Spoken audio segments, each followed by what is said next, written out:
Welcome to Gray Reload. I'm Anthony, and it is the end of 2021 here. We're going to go into 2022, and I'm hoping it looks better outlook for the 2022 year.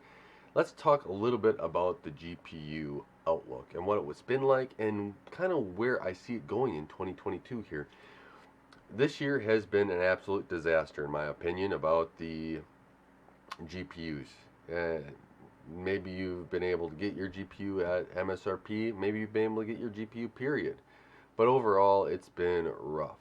I've had a couple friends trying to get GPUs all year, and they're still trying to get GPUs, right? And some of them are getting to the point where I guess I'm just going to pay this inflated price to get the GPU that I want and be able to play the games on my new system, which is understandable, right? It's frustrating, but it's understandable because the frustration is that going all year and maybe you have to save up a couple extra months and everything else to be able to get that GPU.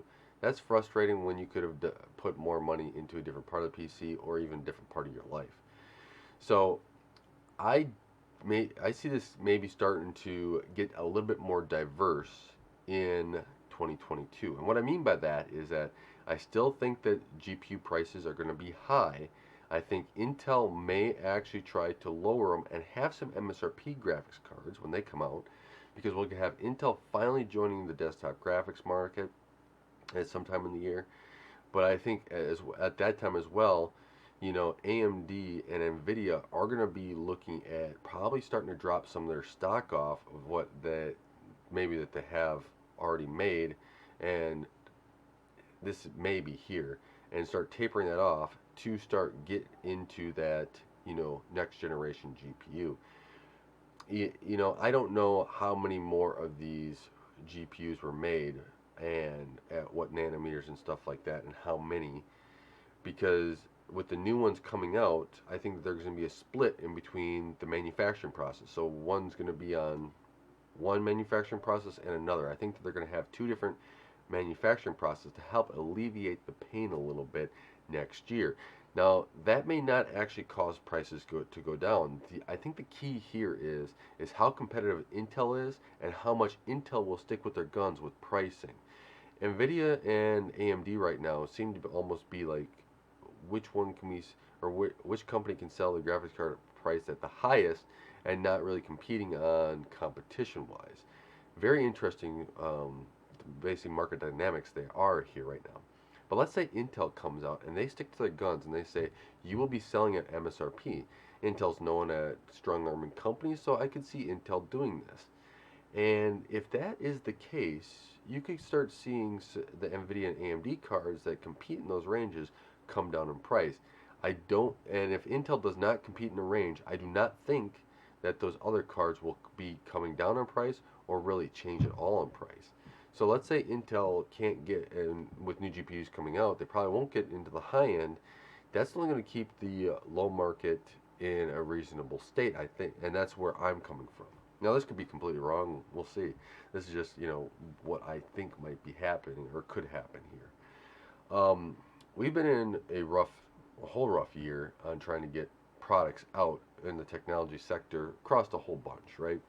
And I really think that there is opportunity to really go through and,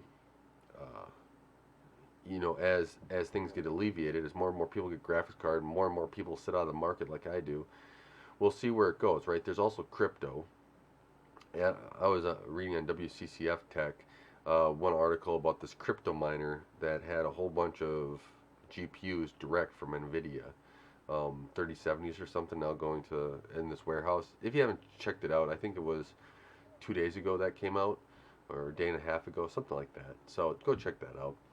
Um, Impressive warehouse of mining, I will say that it is impressive. But it depends a lot on where crypto is going to go. I've been only following it a little bit here lately. I do have some mining rigs. I've said in the past I've mined a little bit. I don't have anything huge. I got a couple computers mining, so it's not like it's a spectacular mining operation here. Older cards that nobody even buys anymore, so 4 gig cards for the most part. But getting back to the GPUs, as these mining operations really want the 8 gig cards and higher VRAMs, let's say mining goes up again. That's going to still drive a lot of demand, especially for these, full-time miners that have all these graphic cards. So one question I have is, where's Intel sitting in this mining thing as well? Let's say Intel has really great capabilities at mining. Well, they're going to want to, the miners are going to want to grab up those cards, especially if they're power efficient too at mining. So I think that's where it's going to come into, right? Nvidia right now is, cards are great at mining. So they're being used a lot. And AMD still work well with mining, right? People use them. It's just, it seems like, like this warehouse and a lot of other places are just buying a whole bunch from Nvidia and just doing this mining thing. I do hope that that these companies like AMD, Nvidia, and Intel can outproduce these mining operations and what they want. So their supply is good enough for and then their supply is also good enough for gamers, right? Even though I do a little bit of mining, my first thing is I want to have a nice graphics card and a good gaming experience. And I want all my friends and people out here that game to have that experience as well. I don't want them to pay absorbent prices and, miss out on experiencing gaming, because I think that hurts PC gaming in the long run. That's my opinion. Maybe you guys have a different viewpoint, but I think it does hurt PC gaming, because if I can't get the GPU I want, guess what? I'm less likely to buy a PC for gaming and more likely to go to a console here. Because the console I can turn on and play the game, and it has a GPU in it. I don't have to be waiting around trying to find a GPU for 6 months. And so I really think that in 2020, by the end, they'll start figuring out the supply issue. I'm going Q3, Q4, someplace in there.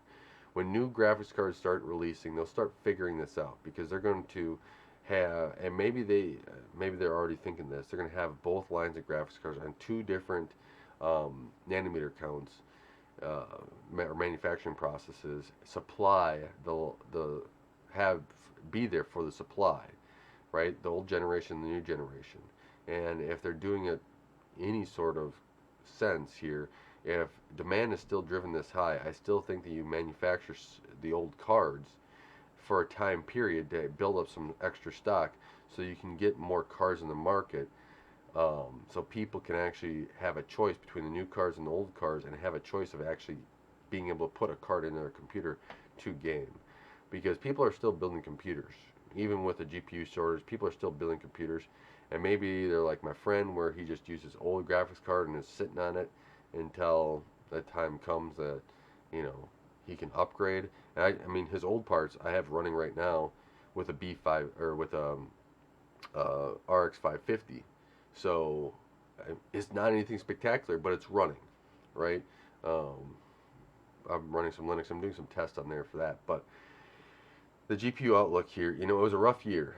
And I think Intel is actually going to be a force in the GPU arena here.